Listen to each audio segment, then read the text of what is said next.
Bien, y esta tarde está, y le agradezco muchísimo que haya aceptado que nos tome la llamada al maestro Salvador Méndez Rosales, presidente del Colegio de Contadores Públicos del Estado de Puebla. Y Salvador, muy buenas tardes, muchísimas gracias. Y hay cosas que hay que preguntarnos y que pues tú sabes, porque eres un experto y eres un espléndido contador que además encabeza a este gran gremio y extraordinarios contadores públicos que hay en Puebla. Salvador, muy buenas tardes y muchísimas gracias. Ay, le agradezco muchísimo. Gracias, Fernando. Buenas tardes. ¿Cómo has estado? Bien, Salvador, aquí pues interesado porque están aprobando la miscelánea fiscal y al parecer, bueno, una de las propuestas del presidente López Obrador era que no iba a haber nuevos impuestos y esto, pero ha habido ajustes, ha habido situaciones que me parece que valdría la pena que nos platicaras cómo van a repercutir y qué tenemos que hacer los ciudadanos de a pie, Salvador Méndez Rosales. Claro que sí, Fred, con mucho gusto. Mira, te comento que la iniciativa de reforma se envió a la Cámara de Diputados, emitió la Cámara de Diputados, ya aprobada durante el día 19 de octubre del presente año, y a finales de este mes, el 31 de octubre, el Senado de la República, después de la revisión que está efectuando, emitirá el dictamen que promulgará por el Poder Ejecutivo y entrará en vigor el día 1 de enero del siguiente año. Voy a hacer algunos comentarios muy generales, realmente con poco detalle, pero sí me gustaría más adelante Por participar favor. en algunos temas de detalle, ¿no? Sí, Y te claro. platicaré un poquito de las reformas que consideramos más importantes y que afectan a mayor número de la población de nuestro país, ¿no? Sin entrar en detalles tan técnicos, te platicaría yo que entre las reformas al Código Fiscal de la Federación, se habló mucho, se comentó mucho acerca de que los auditores, el personal del SAT, podía utilizar herramientas tecnológicas como celulares, grabadoras, cámaras de video y demás durante las visitas domiciliarias de los contribuyentes. Esto, además, que es para no violentar el secreto fiscal, busca que el personal de la autoridad está obligado también a guardar absolutas reservas sobre declaraciones, datos suministrados por particulares y sobre la información obtenida en la visita. Entonces, a partir del próximo año, se adicionará estas circunstancias al Código Fiscal, utilizar herramientas tecnológicas para retocar imágenes o material que sirva como constancia de hechos en los bienes y activos que dicen el domicilio fiscal.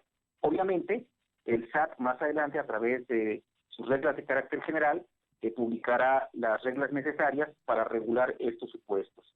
También establece la nueva reforma que las autoridades fiscales podrán aplicar embargos precautorios a las cuentas de terceros que se opongan al ejercicio de las facultades de comprobación. El Código Fiscal de la Federación ya contempla en qué casos y bajo qué circunstancias se puede hacer un embargo de los contribuyentes. Ahora incluye terceros y se refiere básicamente a que las autoridades podrán embargar cuentas de terceros que no cooperen en la fiscalización, que incluye, eso es muy interesante, a proveedores, clientes, empleados de los contribuyentes auditados. Igualmente que en lo que te comenté hace un momento, tendrá que emitir la autoridad las reglas de carácter general para precisar en qué momento entra en responsabilidad estos terceros, ¿no? Sí. También te quiero comentar un punto que llama la atención y que es importante, es el relacionado con las donatarias autorizadas. Te platicaré que las donatarias autorizadas son aquellas instituciones sin fines de lucro que pueden recibir un donativo de un particular y que este donativo es deducible del impuesto de la renta para la persona que lo otorga. La ley del impuesto de la renta pone algunos requisitos importantes para que solamente las personas que acrediten su objeto social como una no lucrativa, ya sea educacionales, de asistencia técnica, de asistencia humanitaria, ayuda a gastos médicos y funerales, puedan recibir los donativos. Y siempre ha habido restricciones en cuanto al destino del patrimonio para evitar que las particulares abusen de los donativos. Como tú puedes entender también, algunas de las entidades donatarias, vamos a por ejemplo de una escuela, puede tener ingresos por otras actividades que no son de escuela. Ujú. Ahora la reforma pretende que las donatarias no podrán recibir más del 50% de sus ingresos por actividades no relacionadas con el objeto social. El ejemplo es una escuela. Si la escuela vende uniformes o vende libros, no puede tener más del 50% de los ingresos que recibe por su objeto social, que es la educación. Y Y si lo además establece recibiera, claramente situaciones que ya existían, que al momento de perder su autorización para recibir bien. donativos, deberá entregar todo su patrimonio a otra donataria.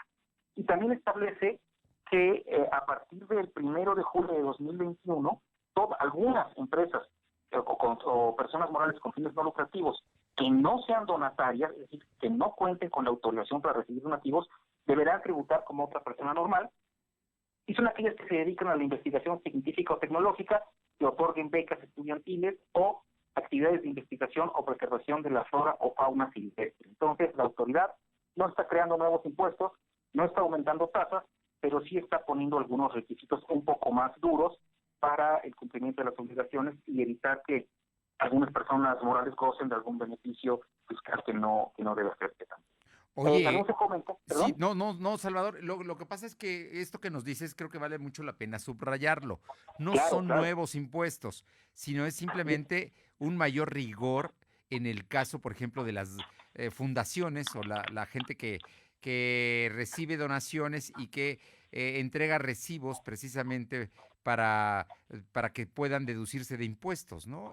Claro. En Mira, este, las donatorias autorizadas ya tienen mucha regulación y la autoridad tiene sus ojos puestos en ellas sí, porque desgraciadamente ha habido abusos. ¿Qué te quiero decir? Una persona moral con fines no lucrativos en general no tributa el impuesto de la renta. Un requisito, por ejemplo, para que una escuela sea no contribuyente es que sea donataria.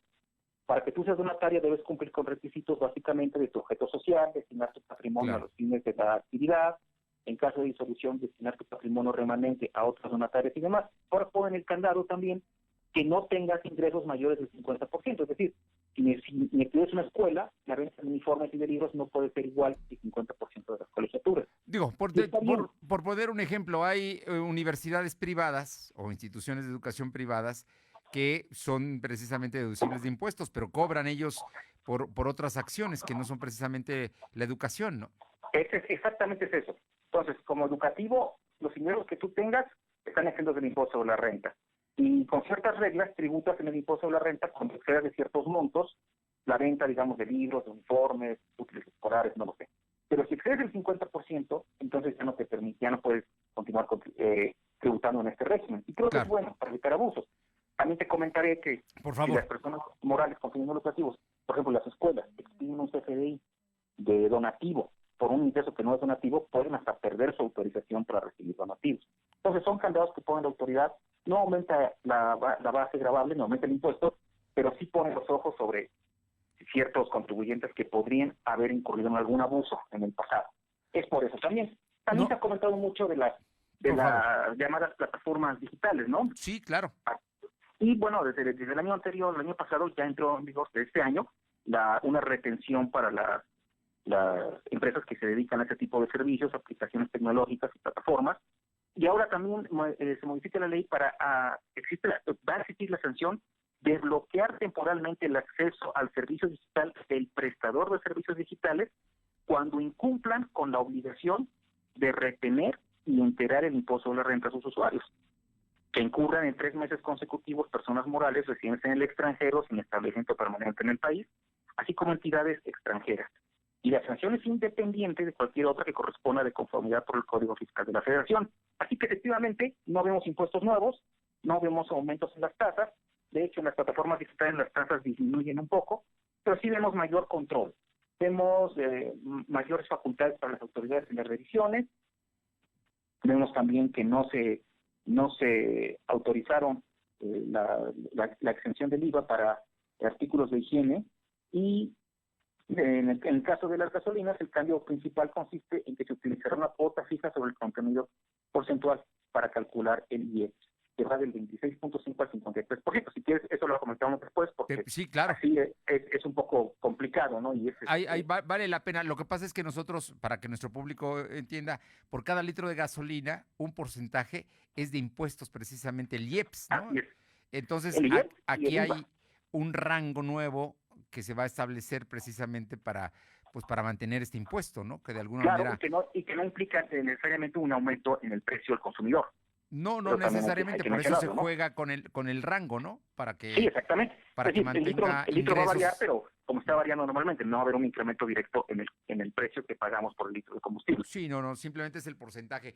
Salvador, Así es. yo no sé si tú me lo permitas, pero nos encantaría que pudiéramos fijar fechas y para poder seguir platicando de esto, porque creo que Claro es que muy sí. interesante y hoy más que nunca la necesidad de un contador que se va a requerir en muchas empresas, sin importar el tamaño, y en las personas físicas especialmente también para poder cumplir cabalmente con sus pues con sus impuestos, porque cada día Eso sí, estamos muchísimo mayor vigilados, estamos precisamente, se nota más la presencia de todos en el fisco, ¿no? claro que sí. Y mira, mi recomendación de siempre es un contador colegiado y que sea del Colegio de Contadores, que es quien te garantiza el mayor cumplimiento ético y profesional. Y no quiero despedirme Por favor. sin anunciar en tu medio Sí. que el 31 de diciembre concluyo mi gestión como presidente del Colegio de Contadores, el alto honor de ser presidente. Me sustituye un equipo de los profesionales más capacitados y más éticos, encabezado por la contadora pública Edith Bravo Tejeda, que actualmente es vicepresidente general, y estoy seguro que el colegio tendrá muy buenas manos y estaremos aún así en contacto, tu medio de comunicación con nuestro colegio, siempre a la orden. Salvador Méndez Rosales, presidente del Colegio de Contadores Públicos del Estado de Puebla. Como siempre, un gusto saludarte y estas explicaciones que nos acabas de dar, por ejemplo, del Big Brother, que le llaman así el hecho de que puedan utilizar recursos tecnológicos para verificar que lo que dices es cierto y puedan entrar a tu casa, siempre y cuando tú también lo acuerdes, ¿no? Son las Claro, normas que se esperan. lo platicaremos con más detalle, con todo gusto, Fer.